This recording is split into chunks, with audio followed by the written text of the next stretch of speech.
Do you feel lost sometimes? Like a piece of your own story is missing? What if a forgotten map, hidden inside you, holds the key?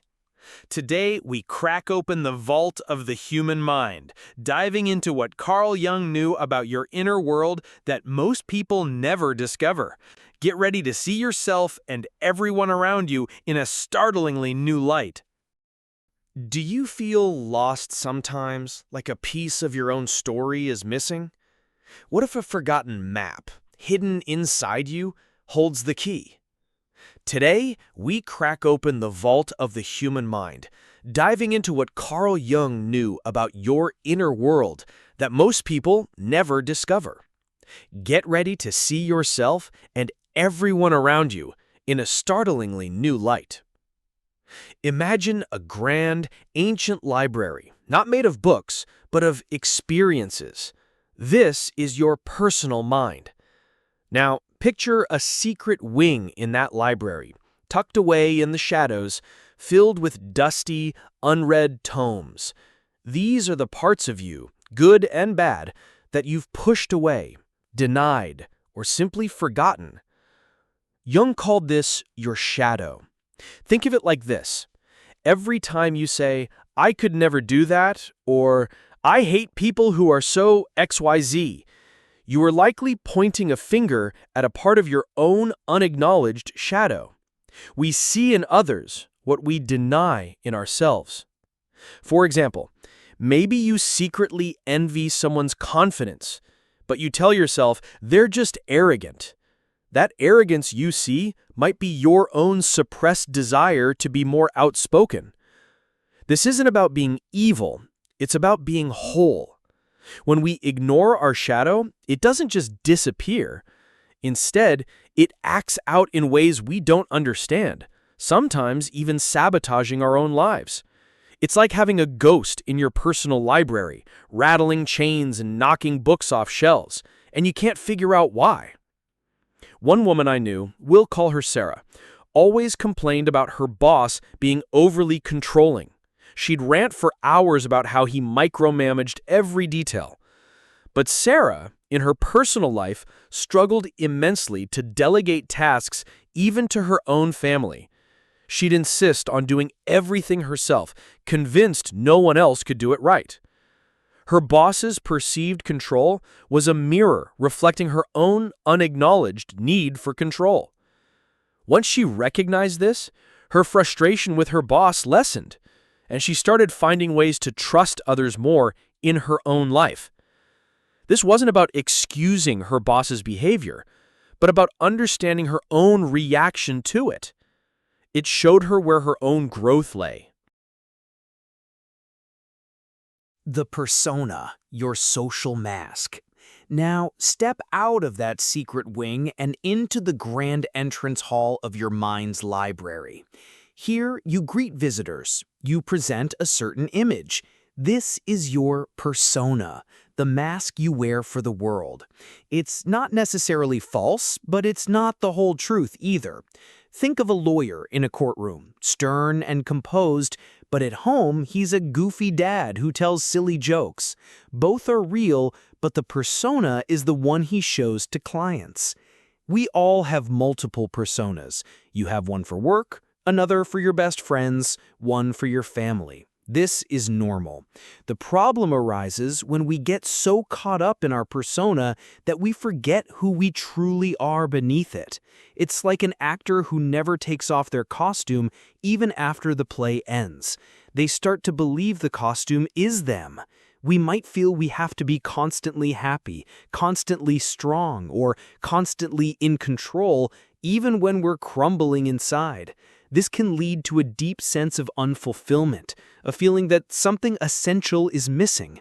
Because it is, the real you, hidden behind the mask. Consider Alex, a driven entrepreneur who built a successful tech company. His public persona was one of relentless ambition, always working, always pushing forward. He was the picture of success. But behind closed doors, Alex felt an immense emptiness. He had lost touch with his love for painting, his passion for hiking, and the simple joy of spending time with his family without talking about work. His persona had consumed him. It took a health scare for him to realize he was living a life that looked impressive from the outside, but felt hollow on the inside. He slowly started reclaiming those parts of himself, not abandoning his business, but integrating his true self with his public role. Archetypes, universal blueprints. Beyond your personal library, imagine a vast, ancient archive stretching back through time, filled with stories, myths, and symbols from every culture. This is the collective unconscious, a shared reservoir of human experience. And within it are the archetypes, universal patterns of behavior, images, and themes that show up again and again in dreams, myths, and even our daily lives. Think of them as original blueprints for human characters and situations. The hero, the mother, the wise old man, the trickster, the lover.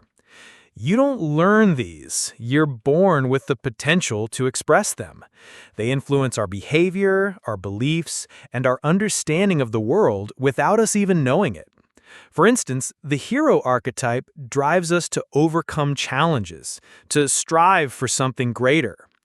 The mother archetype isn't just about giving birth, it's about nurturing, protection, and unconditional love, which can be expressed by anyone, regardless of gender.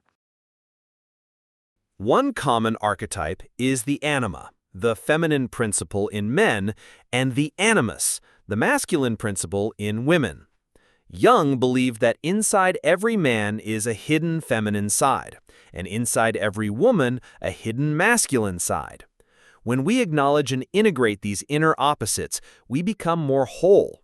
A man who connects with his anima might become more empathetic, intuitive, and emotionally expressive.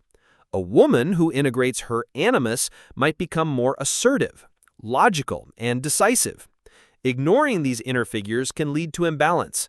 A man might be overly aggressive and lack compassion, or a woman might struggle to stand up for herself. Let's look at someone like John, a traditionally macho guy who always suppressed any softer emotions. He scoffed at feelings, believing them to be weaknesses. But this suppression left him feeling isolated and unable to connect deeply with others. He struggled to understand his wife's emotional needs. Through therapy, he began to explore his inner anima, allowing himself to feel sadness, express vulnerability, and listen empathetically. This didn't make him less masculine, it made him a more complete and ultimately a stronger person, capable of deeper relationships. If the collective unconscious is the vast archive and the archetypes are the blueprints, then the self is the architect, the master plan that guides your entire being. The self is not your ego. It's something far grander. It's the unifying center of your psyche, the source of your unique potential, and the drive towards individuation, Jung's term for becoming your true whole self. Think of it as your inner compass, always pointing you towards wholeness, even when you're off course. It speaks to us through dreams, symbols, synchronicities, those meaningful coincidences that feel like more than just chance. When you have a dream that feels profoundly significant, or you keep encountering the same symbol, or you have a lucky encounter that opens a new path, that's the self trying to communicate. The journey to discover this self, to become truly individuated, is lifelong. It's not about becoming perfect. It's about becoming complete. It means acknowledging and integrating your shadow, understanding your persona, and recognizing the archetypal influences within you. It's about becoming conscious of the unconscious. This process is often challenging because it requires confronting uncomfortable truths about ourselves. It means looking at those dusty books in the secret wing of your library. Here's the problem, the challenge we all face. Modern life often pulls us away from this inner work. We are constantly bombarded with external demands, distractions, and expectations. We are encouraged to conform, to chase external success, to present a perfect persona. We often ignore the whispers of ourself, the urges to explore our creative impulses, to heal old wounds, or to pursue deeper meaning. We are like sailors constantly looking at distant lighthouses, forgetting the powerful current that runs deep beneath our own ship, guiding us. We build lives that look great on paper, but feel hollow in our hearts. The journey to wholeness, active imagination, and dream analysis. So how do we begin to read this hidden map? How do we connect with the self and embark on this journey of individuation?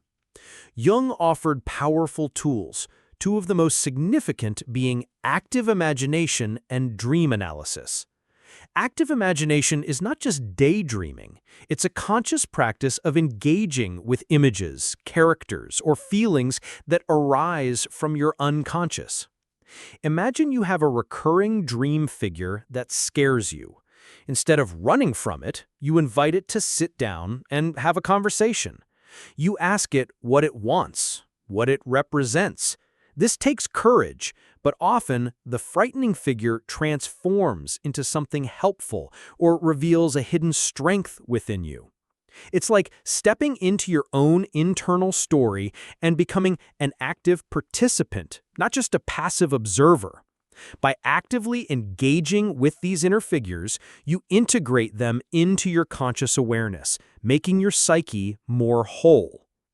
One person, Mark, found himself plagued by intense anxiety. He tried traditional methods, but nothing seemed to stick. Through active imagination, he envisioned his anxiety as a snarling wolf. Instead of fighting it, he sat with it, offering it food. Slowly, the wolf transformed into a loyal guard dog, still powerful, but now on his side. This wasn't about curing anxiety, but understanding its purpose and integrating its energy, transforming a fear into a protector. Then there's dream analysis. For Jung, dreams are not random nonsense. They are direct messages from the self, offering guidance, revealing hidden complexes, and pointing towards areas of imbalance or growth. He saw dreams as compensatory, meaning they try to balance out what's missing or overemphasized in our waking lives. If you are overly logical and suppress your emotions, your dreams might be filled with vivid, dramatic emotional scenarios. Jung wasn't interested in simply interpreting a dream symbol with a fixed meaning, like a dream dictionary. Instead, he focused on the amplification of symbols, exploring all the possible associations, myths, and cultural meanings connected to a dream image. If you dream of a snake, what does the snake mean to you? Is it danger, wisdom, healing, or something else entirely? What myths and stories come to mind? By exploring these connections, the dream's personal meaning unfolds. A woman, Eleanor, consistently dreamt of being lost in a dark forest. In her waking life, she felt trapped in a job she hated, afraid to make a change. Through dream analysis, she explored the symbolism of the forest as a place of both fear and transformation, a place where heroes and myths often found their true path. The dream wasn't telling her what to do, but it was amplifying her inner feeling of being lost and subtly encouraging her to find her own way out of the forest of her life. These insights often provide the missing pieces of your personal puzzle, showing you what your conscious mind has missed or denied. Individuation, becoming your authentic self. The climax, the key moment in this entire process, is the journey of individuation. This isn't about becoming an individual in the sense of being unique or separate. It's about becoming an undivided being, a whole person. It means bringing together all those disparate parts of yourself, the light and the dark, the conscious and the unconscious, the masculine and the feminine, into a cohesive, integrated whole. It's a process of becoming truly authentic, not just pretending to be. This means having the courage to face your shadow, to stop hiding behind your persona, and to listen to the deep wisdom of yourself and the archetypes that influence you. It means living a life that is truly aligned with who you are, rather than who you think you should be. Imagine a sculptor starting with a raw block of marble. They chip away, not adding anything, but removing what doesn't belong, revealing the form that was always hidden within. That's individuation. You are not adding new traits, but uncovering the authentic self that already exists. This journey doesn't make life easier, but it makes it infinitely more meaningful. When you are individuating, you are no longer tossed about by external expectations or unconscious drives. You become the captain of your own ship, even in the stormiest seas. Consider a person who, for years, followed a career path chosen by their parents, despite feeling no passion for it. They lived a perfectly respectable life, but always felt a gnawing emptiness. This is a common story. The individuation process for them would involve slowly, perhaps painfully, acknowledging their true desires, confronting the fear of disappointing others, and finding the courage to pursue a path that truly resonates with their inner being. This might mean a career change, a new hobby, or simply a shift in perspective. It's about aligning their outer life with their inner truth. And the result? Not necessarily more money or fame, but a profound sense of peace and fulfillment that comes from living authentically. They are no longer wearing a mask that doesn't fit. Jung's insights are not just abstract ideas for philosophers. They are practical tools for navigating the complexities of human experience. Understanding the shadow helps you manage your reactions and forgive yourself and others. Recognizing the persona allows you to be more genuine and less afraid of judgment. Awareness of archetypes helps you understand universal patterns in human behavior and connect with stories that have resonated for millennia.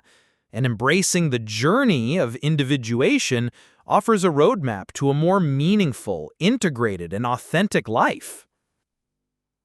What if the answers you seek aren't out there, but deep within the hidden map of your own psyche? This journey of self-discovery isn't easy, but it is the most rewarding adventure you will ever undertake. If you're ready to explore more of the incredible pathways of the human mind, then click the subscribe button right here to continue your journey.